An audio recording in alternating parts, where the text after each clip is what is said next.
बड़ी प्रेरणादायक कहानी है। इस कहानी को पूरी सुने। ये कहानी बड़ी ज्ञानवर्धक है। एक बूढ़ी चिड़िया की ये कहानी है। एक समय की बात है। बूढ़ी चिड़िया और कौवा एक शिव मंदिर के बाहर बैठे हुए थे। रोज उनका उठना बैठना वही होता था और देवादिदेव महादेव की पूर्ण श्रद्धा से भक्ति किया करते थे। एक दिन बूढ़ी चिड़िया और कौवा दोनों बैठे हुए थे और बूढ़ी चिड़िया से कौवा कहता है, कौवा बूढ़ी चिड़िया से प्रश्न पूछता है और कहता है कि हे बूढ़ी चिड़िया, भाग्य बड़ा या बुद्धि? बूढ़ी चिड़िया से कौवा ये प्रश्न पूछता है। ये कहानी बड़ी प्रेरणादायक है। इस कहानी को पूरी सुने। इस कहानी को जो इंसान ध्यान से और गौर से सुनता है उसके जीवन में सभी पाप नष्ट हो जाते हैं। ये बड़ी पावन और पवित्र कहानी है। ये कहानी बहुत प्राचीन कहानी है, इसलिए इस कहानी को जरूर सुने। बूढ़ी चिड़िया कौवे से कहती है कि कौवा, आपके इन प्रश्नों के उत्तर आपको एक कहानी के माध्यम से मिलेंगे। बूढ़ी चिड़िया कहती है कि तुम शांत चित्त मन होकर के बैठ जाओ, मैं तुम्हें कहानी सुनाता हूँ। इस कहानी को आप गौर से सुनिएगा। आपके इस प्रश्न के उत्तर आपको इसी कहानी में मिलेंगे। कौवा कहता है कि ठीक है। कौवा शांत चितवन होकर के बैठ जाता है और अपने दोनों कानों को बूढ़ी चिड़िया की हर बात पर लगाता है और बड़े गौर से और बड़े ध्यान से इस कहानी को कौवा सुनता है। बूढ़ी चिड़िया कहानी शुरू करती है और बूढ़ी चिड़िया कहती है कि कौवा, प्राचीन समय की बात है कि एक बार ब्रह्मा जी का दरबार लगा हुआ था। सभी देवता गण दरबार में बैठे हुए थे। भाग्य और बुद्धि भी वही थे। ब्रह्मा जी के दरबार में बैठे हुए बात करते करते भाग्य और बुद्धि की नोकझोंक शुरू हो जाती है। जब यह बहस काफी बढ़ जाती है तो भाग्य कहता है कि जो काम मैं करता हूँ उसे यह बुद्धि नहीं कर सकती। बुद्धि बोली, मूर्ख मत बनो।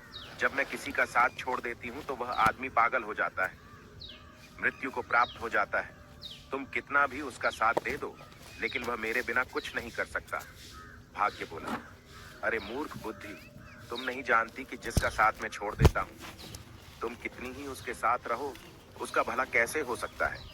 जब मैं यानी उसका भाग्य ही उसके साथ नहीं रहूंगा तो क्या वह भाग्यवान हो जाएगा या धनवान हो जाएगा? नहीं, ऐसा कदापि नहीं हो सकता। भगवान ब्रह्मा के दरबार में दोनों में ऐसे ही वाद विवाद बढ़ता गया। दोनों एक दूसरे से झगड़ने लगे। बुद्धि कहने लगी कि मैं बड़ी हूं और मैं ही श्रेष्ठ हूं। भाग्य कहने लगा कि नहीं, तुम मुझसे बड़ी कैसे हो सकती हो? मैं बड़ा हूं और मैं ही श्रेष्ठ हूं। तभी ब्रह्मदेव ने दोनों में ऐसे बहस होते हुए देखी और मन ही मन सोचा कि भाग्य और बुद्धि दोनों महान देवता हैं। दोनों इस दुनिया के शक्तिशाली और प्रभावशाली देव हैं और ये दोनों आपस में इस तरह से झगड़ा कर रहे हैं जो ठीक नहीं है। इनका फैसला तो मुझे ही करना होगा। ब्रह्मदेव ने बुद्धि और भाग्य से पूछा कि तुम दोनों झगड़ क्यों रहे हो? भाग्य कहने लगा कि ब्रह्मदेव, मैं जिस मनुष्य का साथ छोड़ देता हूं वह मनुष्य क्या कर सकता है? वह तो अपना सारा जीवन गरीबी और दरिद्रता में गुजारेगा, जिस कारण वह अपने जीवन में कभी भी खुश नहीं रह सकता। इतना सुनते ही बुद्धि बोल उठी कि नहीं, ब्रह्मदेव, भाग्य झूठ कह रहा है।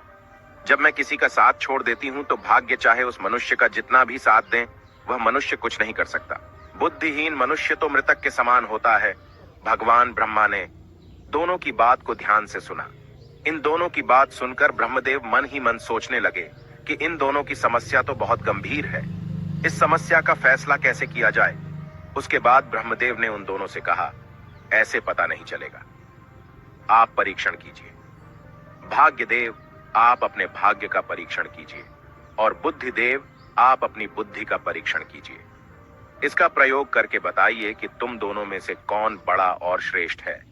भाग्यदेव बोला कि ब्रह्मदेव, जैसा आपका आदेश होगा मैं उसी का पालन करूंगा, लेकिन आप मेरी बात मान ले कि बुद्धि कभी भी मुझसे बड़ी नहीं हो सकती।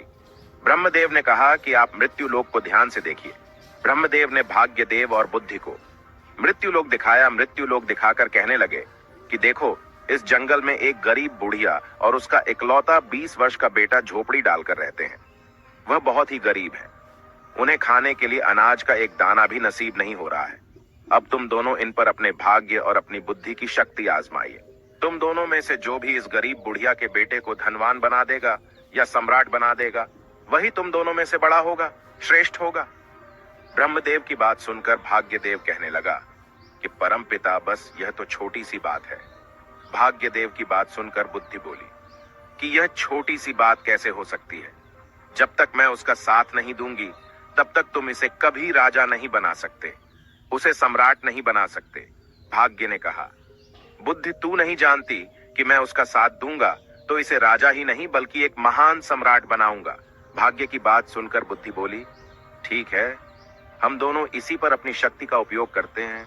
इससे हम दोनों की समस्या का फैसला हो जाएगा। इसमें जो जीतेगा वही बड़ा या श्रेष्ठ माना जाएगा। इसके बाद भाग्य ब्रह्मदेव से कहने लगा कि ब्रह्मदेव, पहले मुझे अपनी श्रेष्ठता सिद्ध करने की अनुमति दीजिए। मुझे यहां से जाने और इस लड़के को सम्राट बनाने की आज्ञा दीजिए। ब्रह्मा जी कहते हैं, ठीक है।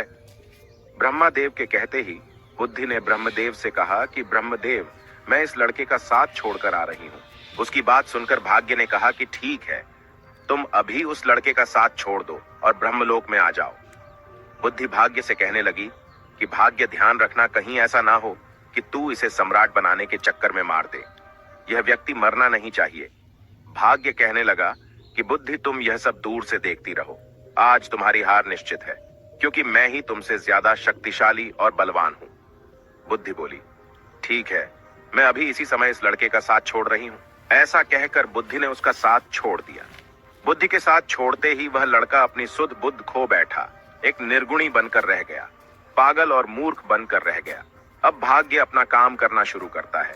भाग्य देखता है कि उस व्यक्ति के पास कुछ नहीं है। एक घास फूस की बनी हुई झोपड़ी है और उसके पास केवल 3 बकरियां बंधी हुई हैं। वह लड़का उन बकरियों के खाने के लिए पेड़ पौधों की पत्तियां काट कर लाता है और वह उन बकरियों को चराता है। वह पूरा दिन इसी में गुजार देता है। उसकी स्थिति देखकर भाग्य सोचता है कि ना इसके पास पहनने के लिए कोई अच्छे वस्त्र हैं और ना ही इसके पास पैरों में पहनने के लिए कोई जूते हैं। अब मैं इसका साथ दे रहा हूं और मैं इसे राजा बनाकर रहूंगा। भाग्य ने पासा पलटा और जिस रास्ते से चरवाहा निकल रहा था, भाग्य ने उस रास्ते में एक सुंदर सोने के जूतों की जोड़ी उसके रास्ते में रख दिए। लड़के का ध्यान उन जूतों पर गया तो उन्हें पहचान नहीं पाया कि यह सोने के जूते हैं। उसे तो बस पैरों में पहनने के लिए जूते चाहिए थे, इसलिए उसने उन सोने के जूतों को अपने पैरों में पहन लिया और सोचने लगा कि चलो, जूते तो मिल गए, इससे मेरा बहुत समय का काम चल जाएगा। अब जंगल से चारा लाते हुए और बकरियों को चराते हुए मेरे पैरों में कांटे नहीं लगेंगे। उन जूतों को पहनकर वह अपने घर आ जाता है। प्रतिदिन उसकी यही दिनचर्या चलती रही। वह जंगल में बकरियों को चराने जाता और जंगल से पेड़ पौधों की पत्तियां काट कर लाता और बकरियों को चराता रहता था। उसकी माता की बुद्धि भी समाप्त हो गई थी, क्योंकि बुद्धि उसे भी छोड़कर चली गई थी। भाग्य ने तो उस चरवाहे का खूब साथ दिया, लेकिन उसके जीवन में कोई बदलाव नहीं आया। भाग्य सोचने लगा कि मैंने तो इसे सम्राट बनाने का संकल्प लिया है, परंतु यह तो मुझे मूर्ख या पागल दिखाई देता है। इसका व्यवहार तो पागलों और मूर्खों की तरह हो गया है। यह सब देख रही बुद्धि ने भाग्य से कहा कि क्या तुम नहीं जानते कि मैंने उसका साथ छोड़ दिया है? जब मैं किसी व्यक्ति का साथ छोड़ देती हूं तो वह ऐसा ही व्यवहार करता है। भाग्य बुद्धि से कहने लगा कि मैं भी देखता हूं कि तुम क्या कर सकती हो। अब तुम भी देखोगे कि मैं क्या कर सकता हूं। उस देश के नजदीक के ही एक देश का राजा तेज प्रताप था। उसका एक सौदागर था। वह अलग अलग देशों और स्थानों पर जाकर व्यापार करता था। वह सौदागर के पास व्यापार करने के लिए कुछ ऊंट थे। वह ऊंटों पर पीतल लाद कर ले जाता था और दूसरे देश में जाकर व्यापार किया करता था। एक दिन वह सौदागर उसी जंगल से गुजर रहा था जहां पर वह चरवाहा रहता था और अपनी बकरियां चराता था। वह सौदागर ऊंट लेकर जा रहा था। तभी रास्ते में जाते हुए उसकी नजर उस चरवाहे के पैरों पर पड़ी। सौदागर ने देखा कि इस चरवाहे के पैरों में तो सोने के जूते हैं और यह इनकी कोई कदर नहीं कर रहा है। इसे देखकर लगता है कि यह सोने के जूतों के बारे में तो शायद जानता भी नहीं है। सौदागर अपने ऊंट से नीचे उतरकर उस चरवाहे से पूछने लगा कि भाई, तुम यह जूते कहां से लाए हो? उस चरवाहे ने उस सौदागर को बताया कि यह जूते मुझे इस जंगल में रास्ते पर पड़े हुए मिले थे। सौदागर ने उस चरवाहे से पूछा कि क्या तुम इस जूतों को बेचना चाहोगे? तो उस चरवाहे ने कहा कि जरूर बेच दूंगा। इन्हें पहनते पहनते मुझे बहुत समय हो गया है, लेकिन यह टूटते या फटते बिल्कुल भी नहीं है। यह तो काफी समय से ऐसे ही हैं। व्यापारी ने चरवाहे से कहा कि यह जूते मुझे बेच दो। इन जूतों के बदले में जो चाहो मुझसे वह ले लो।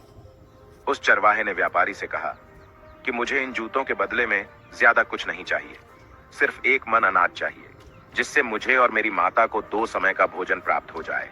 हम तो भूखे मरते हैं। उसने सौदागर को वह सोने के जूते 1 मन अनाज के बदले ही दे दिए। सोने के जूते पाकर वह सौदागर बहुत खुश हो गया। वह सौदागर उस चरवाहे को एक मन अनाज देकर चला जाता है। तब बुद्धि भाग्य से कहने लगी कि भाग्य देखते नहीं कि तुम्हारे जूते तो एक मन अनाज के बदले में बिक गए।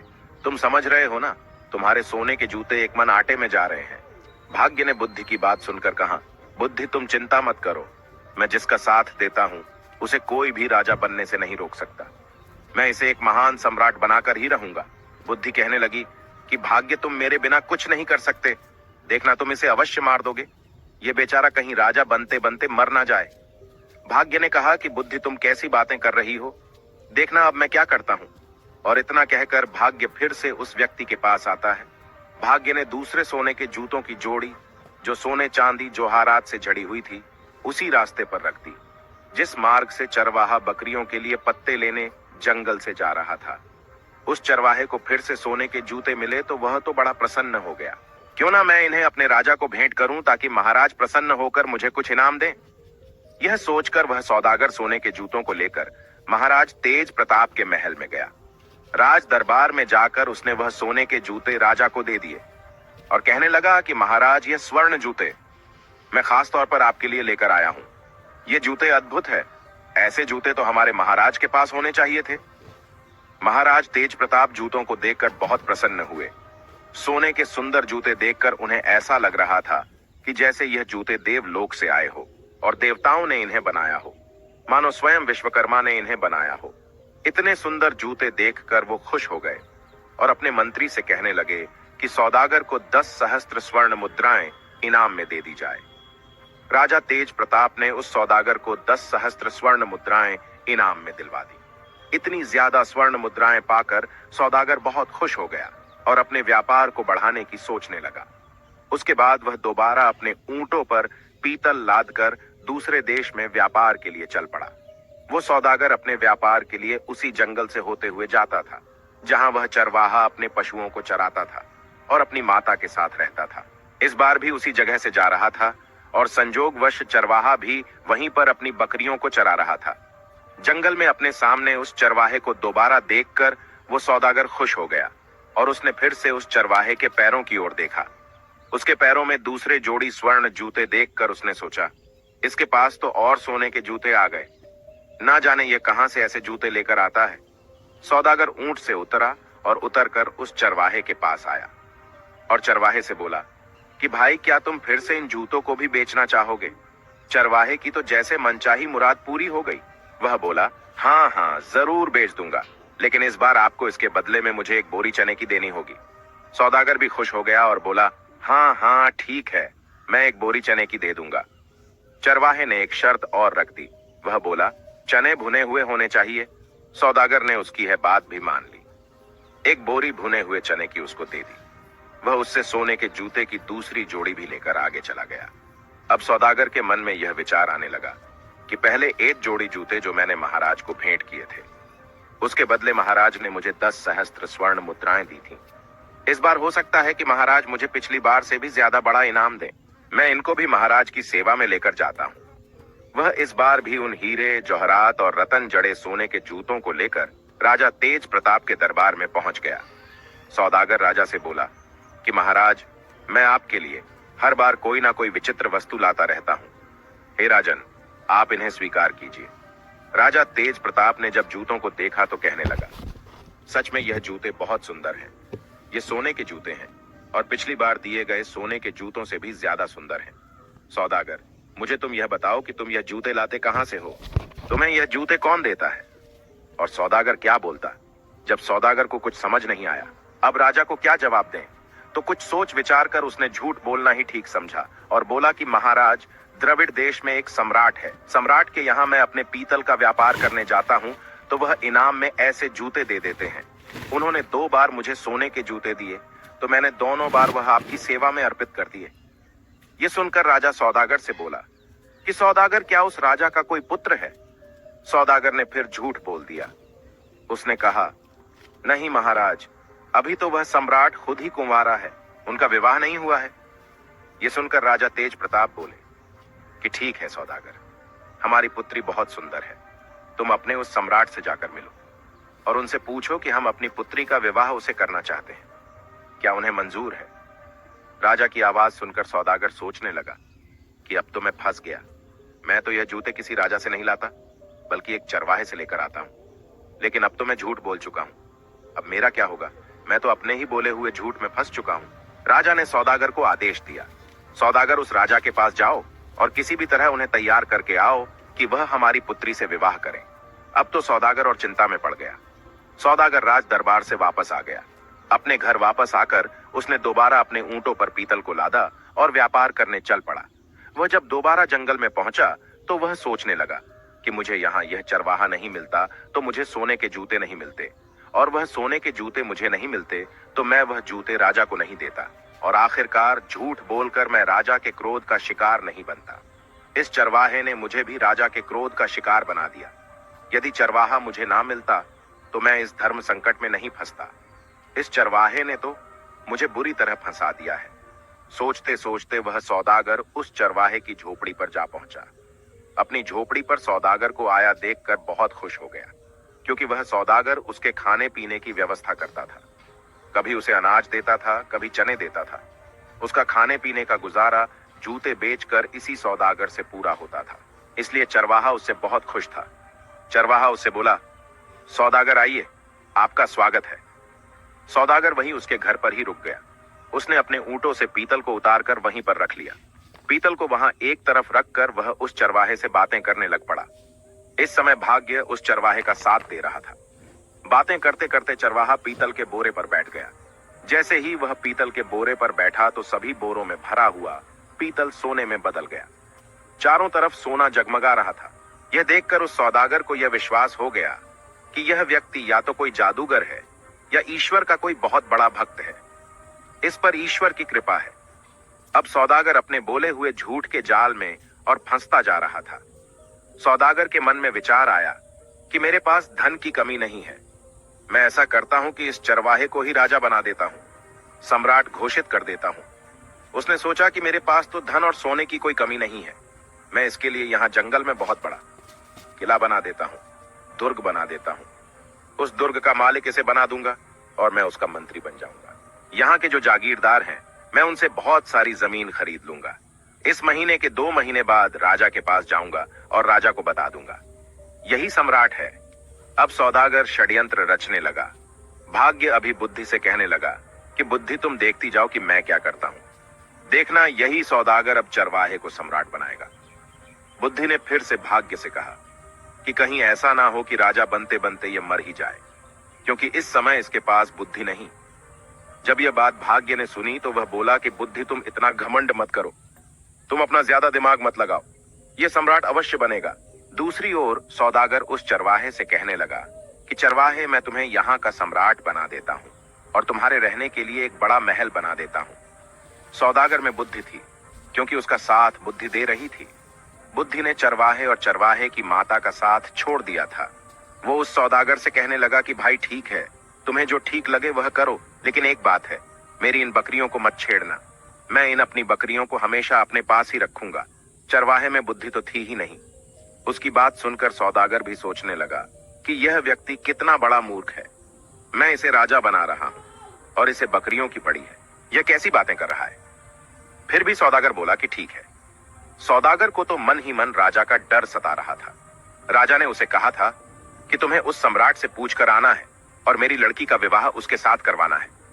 इसलिए उस चरवाहे को सम्राट बनाने के चक्कर में सौदागर ने चरवाहे की बात पर ध्यान नहीं दिया। उसने किले की नींव करवा दी और किले को बनवाना शुरू कर दिया। जल्दी ही उसने एक बहुत बड़ा, अच्छा, सुंदर और शानदार महल उस चरवाहे के लिए तैयार करवा दिया। सौदागर ने आसपास के सभी जागीरदारों से उनकी जमीन खरीद ली। उसने चरवाहे के लिए एक सेना भी बनानी शुरू कर दी। नौकर चाकर रखे, दास दासियां रखी। ये सब देखकर वह बुद्धिहीन चरवाहा मन ही मन सोचने लगा कि ना जाने यह सौदागर कहां से आ गया। इसने तो हमारी जिंदगी खराब कर दी। अब तो मुझे अपनी बकरियों को चराने के लिए भी समय नहीं मिलता है। यह हमेशा बातें करने में लगा रहता है। चरवाहे का तो अभी वही हाल था। वह बकरियों को जंगल में ले जाता और चरा कर वापस लाता। सौदागर ने उस चरवाहे के लिए राजसी वस्त्र सिलवाए, उसके शीश पर मुकुट रखा, लेकिन चरवाहे ने अपना स्वभाव नहीं बदला। चरवाहा सौदागर से कहने लगा कि तुम्हें जो भी ठीक लगे वह करो, परंतु मेरी बकरियां कहीं नहीं जानी चाहिए। अगर मेरी बकरियां चली गईं, तो मैं तुम्हें जीवित नहीं छोड़ूंगा। तुमने इतनी भीड़ को इकट्ठा कर लिया है, हमारा जीवन खराब कर दिया है। सौदागर कहने लगा कि अरे चरवाहे, मैंने तो तुम्हें राजा बना दिया है, मैं तुम्हारा मंत्री बनूंगा। लेकिन उस चरवाहे की समझ में यह सब कुछ नहीं आ रहा था। दोस्तों, अब भाग्य बुद्धि से कहने लगा, बुद्धि देखो, मैंने इस चरवाहे को राजा बना दिया है, अब ये एक किले का मालिक बन चुका है। बुद्धि कहने लगी, अरे भाग्य, तुम क्यों झूठ बोल रहे हो? यहाँ बैठे हुए समस्त देवता इस बात का फैसला करेंगे कि तुमने इसे राजा बना दिया या नहीं, या यह अब भी वही चरवाहा है। दोस्तों, अब ब्रह्मदेव कहने लगे कि भाग्य, इस चरवाहे में तो अभी तक कोई परिवर्तन नहीं हुआ है, ये तो अब भी वही चरवाहे का चरवाहा है, अभी तुम जीते नहीं हो। अब तो बुद्धि बोलने लगी कि ब्रह्मदेव, ऐसा होगा ही नहीं, क्योंकि जब तक मैं चरवाहे का साथ नहीं दूंगी तब तक चरवाहा राजा तो बनेगा ही नहीं, बल्कि उसके प्राण भी संकट में आ जाएंगे। यह मूर्खता करेगा और मारा जाएगा। परंतु भाग्य बोला, बुद्धि, मैं आपका साथ दूंगा तो तुम कुछ नहीं कर सकोगे, तुम बैठी रहो और तमाशा देखती रहो। दोस्तों, भाग्य फिर उस चरवाहे के पास आ जाता है। दोस्तों, उस सौदागर ने क्या किया? उसने जो उस चरवाहे की 3 बकरियां थीं, उन्हें भी किसी बकरियां खरीदने वाले को बेच दिया। जैसे ही उस चरवाहे को अपनी बकरियों के बिकने का पता चला, तो वह जोर जोर से चिल्लाने लगा, रोने लगा। जब उसके सैनिकों ने, दरबारियों ने और अन्य लोगों ने देखा कि राजा तो ऐसा कर रहा है, तो उन्हें लगा कि शायद राजा पागल हो गया। अब सौदागर ने उस चरवाहे को समझाया कि तुम ऐसा क्यों कर रहे हो, तुम ऐसी मूर्खता क्यों कर रहे हो? ये तो 3 बकरियां थीं, मैं तुम्हें ऐसी बहुत सी बकरियां दिलवा दूंगा। सौदागर की यह बात सुनकर चरवाहा मान जाता है और वह चरवाहा सौदागर के पीछे पड़ गया कि चलिए मुझे आज ही बकरियां खरीद कर दीजिए। सौदागर उस चरवाहे से कहने लगा कि देखो भाई, अब तुम सम्राट बन गए हो, राजा बन गए हो, तुम ऐसी छोटी छोटी बातें क्यों करते हो? बच्चों जैसी बातें मत करो, मैं तो तुम्हारा विवाह करवाऊंगा। अपनी माता से पूछो, अपने यहाँ के राजा तेज प्रताप, उनकी पुत्री बहुत ही सुंदर है, उनसे तुम्हारी शादी करवाऊंगा। लेकिन चरवाहे में तो बुद्धि ही नहीं थी। वह सौदागर से कहने लगा, तुम मेरा क्या विवाह करवाओगे? और उसकी माता भी कहने लगी, अब विवाह से क्या होगा, हमारी जिंदगी को तो तूने खराब कर ही दिया है। तुमने हमें इतनी भीड़ भाड़ में लाकर पटक दिया है। कहाँ हम इतनी शांति से रहते थे, अपनी बकरियां चराते थे और अपनी झोपड़ी में मजे से रहते थे। अब सौदागर सोचने लगा कि लगता है ये दोनों माँ बेटा पागल हैं। अब मैं क्या करूं? ऊपर से उसे महाराज तेज प्रताप का डर सता रहा था। उसके मन में यही विचार आ रहा था कि इनकी सहायता तो मुझे करनी ही पड़ेगी। दोस्तों, तब तक 6 महीने का समय पूरा हो गया। अब सौदागर अपने देश में महाराज तेज प्रताप के पास पहुंचा। महाराजा से कहने लगा कि महाराज, अब आप अपने नाई और ब्राह्मण को भेज दीजिए, मैंने अपने सम्राट को मना लिया है, वह आपकी लड़की से शादी करने के लिए तैयार हैं। दोस्तों, यह सुनकर राजा तेज प्रताप ने नाई और ब्राह्मण को बुलाया और उन दोनों को सौदागर के साथ सम्राट के पास भेज दिया। सौदागर उन दोनों को लेकर चल पड़ा और वह उनको चरवाहे के महल में लेकर आया। उसने चरवाहे को राजसी वस्त्र पहनाए। चरवाहा सौदागर से कहने लगा कि यह तुम क्या कर रहे हो, ऐसे भी कहीं विवाह होते हैं? सौदागर बोला कि अब तुम चुप रहना, अब बिल्कुल भी मत बोलना, नहीं तो महाराज तेज प्रताप तुम्हें और मुझे दोनों को फांसी की सजा दे देंगे। इस बात का ध्यान रखना कि अब तुम्हें बोलना नहीं है। सौदागर के मुंह से फांसी की बात सुनकर चरवाहा बुरी तरह से डर जाता है और उसकी बात मान जाता है। राजा के नाई और ब्राह्मण उसकी सगाई कर देते हैं और शुभ मुहूर्त देखकर विवाह का दिन तय करके उसे बोल देते हैं कि आपको इस दिन बारात लेकर महल में आना है। इसके बाद नाई और ब्राह्मण वापस अपने देश को लौट जाते हैं। उनके महल में पहुंचने के बाद राजा ने उससे पूछा कि सम्राट कैसा है? नाई और ब्राह्मण बोले कि महाराज, उसके पास तो किसी चीज की कमी नहीं है, बहुत सारा सोना है, खजाने भरे पड़े हैं, वह तो बहुत ही महान राजा दिखाई पड़ता है। उसकी बात सुनकर राजा तेज प्रताप भी बड़े प्रसन्न हुए। दोस्तों, अब तो राजा तेज प्रताप ने भी शादी की तैयारी शुरू कर दी। धीरे धीरे समय बीतता गया और विवाह का शुभ दिन नजदीक आ पहुंचा। विवाह के दिन सौदागर ने चरवाहे को खूब सजाया, दूल्हा बनाया और एक सुंदर रथ में बिठाकर उसकी बारात लेकर चल पड़ा। इधर सौदागर चरवाहे को शादी के लिए लेकर जा रहा था, उधर भाग्य बुद्धि से कहने लगा, देखो बुद्धि, अब मैं चरवाहे का विवाह भी राजा की पुत्री से करवा रहा हूं। बुद्धि मुस्कुराकर बोली कि भाग्य, बस देखते जाओ, तुमने अभी इसकी मृत्यु का षड्यंत्र रच दिया है। तुम्हें भी पछतावा होगा कि तुमने यह क्या कर दिया है। ये चरवाहा भी तुम्हारे जाल में फंस चुका है। तुम तो इसे राजा बनाने की बात कर रहे हो। देखते जाओ, तुम्हारे कारण अब यह चरवाहा अपने प्राण खो देगा। भाग्य बोला कि बुद्धि, जब मैं उसका साथ दे रहा हूँ तो तुम क्यों परेशान हो रही हो?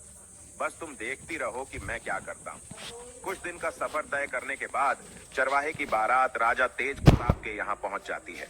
जब राजा ने देखा कि बारात पहुंच चुकी है, अपने मंत्रियों के साथ ढेर सारे उपहार लेकर बारात का स्वागत करने के लिए नगर के द्वार की ओर चल पड़ा।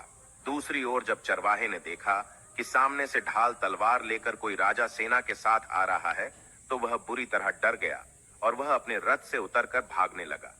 चरवाहे को भागता देखकर सौदागर ने सोचा कि यह तो पक्का मुझे मरवा आएगा। सौदागर भी रथ से उतरकर पकड़ने के लिए उसके पीछे पीछे भागता है और उसे पकड़ लेता है। सौदागर पकड़कर उसे समझाता है कि राजा तुम्हें भी मार देगा और मुझे भी, तुम ऐसे क्यों भाग रहे हो? चरवाहा डर गया और चरवाहा बोला, ठीक है, लेकिन तुम्हें हर समय मेरे साथ ही रहना पड़ेगा।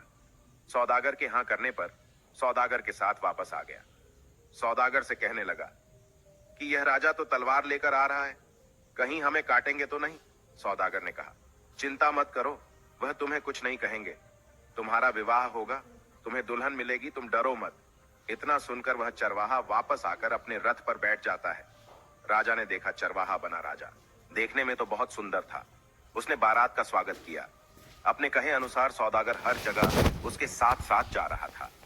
जब मंडप में जाने का समय हुआ तो सौदागर धर्म संकट में फंस गया कि वहां भी उसे साथ ही जाना पड़ रहा था। वह मंडप में पीछे बैठ गया। राजा तेज प्रताप कहने लगा कि सौदागर, तुम इसके साथ साथ क्यों रहते हो? तो सौदागर बोला कि महाराज, मैं इनका मंत्री हूं, इन्होंने मुझे अपना मंत्री बनाया है। राजा ने अपनी पुत्री का विवाह उस चरवाहे के साथ कर दिया। इस तरह राजा ने निश्चित दिन अपनी पुत्री का विवाह उस चरवाहे से कर दिया। शादी हो जाने के बाद राजा ने दामाद को महल का ही एक भाग दे दिया। राजा का कोई पुत्र नहीं था तथा वह दामाद को अपने पास ही रखना चाहता था ताकि राज सिंहासन बाद में उसे सौंप सके।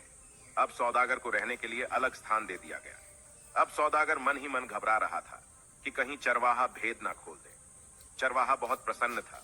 यह देखकर बुद्धि मुस्कुराई तो भाग्य बोला कि देखती रहो, मैंने इसका विवाह राजा की पुत्री के साथ करवा दिया है। अब यह चरवाहा सम्राट बनने ही वाला है। भाग्य की यह बात सुनकर बुद्धि कहने लगी, अरे भाग्य, तुम क्यों बेवकूफ बन रहे हो?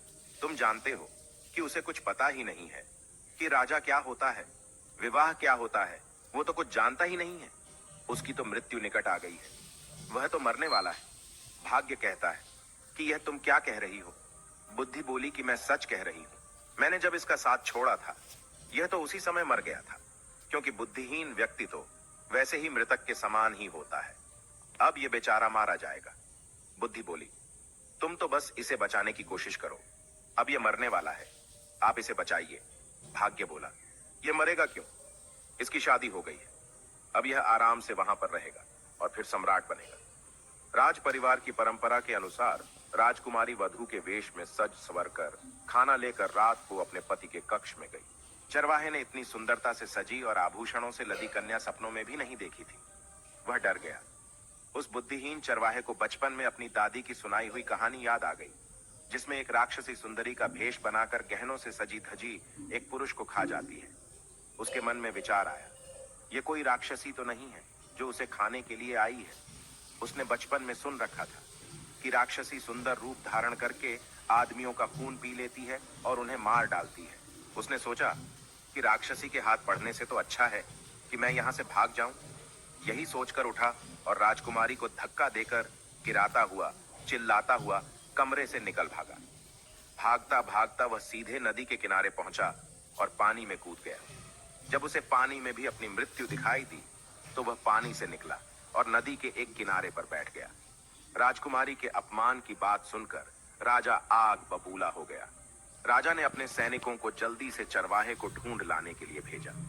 राजा के सैनिकों ने उसे एक नदी के किनारे पर बैठा देख लिया। वे उसे पकड़कर राजा के पास ले आए। उसे देखकर राजा को क्रोध आ गया। उसने चरवाहे को कठोर दंड देने का निश्चय किया। राजा ने आदेश जारी कर दिया कि दूसरे दिन उसे मृत्यु दंड दिया जाएगा। ये सब भाग्य अपनी आंखों से देखते हुए अपना माथा ठोक रहे थे और सोच रहे थे, यह तो बिल्कुल मूर्ख निकला। मूर्ख ने मेरे सारे योजना ही चौपट कर दी। तभी बुद्धि मुस्कुराते हुए उनके पास आई बुद्धि ने भाग्य से कहा, आखिर तुम हार ही गए। देख लिया तुमने, तुम्हारे लाख राजा बनाने से भी वह राजा बन न सका। अब इस आदमी को सजा होने जा रही है। बुद्धि ने भाग्य से कहा कि देखा तेरा भाग्य, बुद्धि के बिना वह मारे जाने वाला है। बोलो क्या कहते हो? निराश होकर भाग्य बोला, अगर तुम इस आदमी को बचा लो तो मैं हार मान लूंगा। बुद्धि ने हंसकर कहा कि तो ठीक है, अब मेरा कमाल देखो, देखो मैं इसे कैसे बचाती हूं। इतना कहकर बुद्धि ने चरवाहे में प्रवेश किया। जैसे ही बुद्धि ने चरवाहे में प्रवेश किया, चरवाहा अपने बचाव की नई नई तरकीब सोचने लगा। दूसरे दिन जब चरवाहे को मृत्यु दंड के लिए राजा के सामने पेश किया गया, तो चरवाहा बोला, महाराज, आप मेरे ससुर हैं, क्या मैं आपसे पूछ सकता हूं कि आप किस अपराध में मुझे मृत्यु दंड देने चले हैं? राजा बोला कि तुमने मेरी पुत्री का तिरस्कार करके मेरा घोर अपमान किया है, इसका तुम्हें दंड दिया जाएगा। तब चरवाहा बोला, राजन, मेरे कुल में मान्यता है कि विवाह के पश्चात पहली रात को यदि वर वधू की जानकारी में कोई व्यक्ति नदी में डूब मरे तो वधू विधवा हो जाती है या संतानहीन रह जाती है। जब आपकी पुत्री कमरे में आई तभी नदी की ओर से बचाओ बचाओ चिल्लाने की आवाज मेरे कानों में पड़ी। मैं अपने आप को रोक न सका और तुरंत उठकर डूबने वाले को बचाने के लिए नदी पर चला गया था। अगर यह मेरा दोष है तो आप मुझे अवश्य दंड दे। चरवाहे की बात सुनकर राजा बहुत प्रसन्न हुआ और उठकर चरवाहे को गले से लगा लिया। वह बोला कि हमारे बाद तुम ही इस देश के राजा बनोगे। पिता पुत्री ने लज्जित होकर अपने असभ्य व्यवहार के लिए माफी मांगी और फिर तीनों खुशी खुशी महल के अंदर चले गए। उधर ब्रह्मा के दरबार में बुद्धि और भाग्य का फैसला हो चुका था। समस्त देवता बुद्धि की जय जयकार करने में लगे थे। वह कहने लगे कि भाग्य तुम कुछ नहीं कर सकते, जिसका साथ बुद्धि नहीं देगी वह कुछ नहीं कर सकता। बुद्धि ने मुस्कुराकर भाग्य की ओर देखा। भाग्य ने हंसकर कहा कि मैं अपनी हार मानता हूं, तुम वास्तव में मुझसे बड़ी हो। प्रिय दर्शकों, अब आप भी यह तो जान ही गए होंगे कि बुद्धि और भाग्य में बड़ा कौन था। ये कहानी यहां पर समाप्त होती है। बूढ़ी चिड़िया कौवा को उसके प्रश्नों के उत्तर देती है। हम उम्मीद करते हैं कि इन प्रश्नों के उत्तर आपको भी मिल गए होंगे और आपको ये कहानी जरूर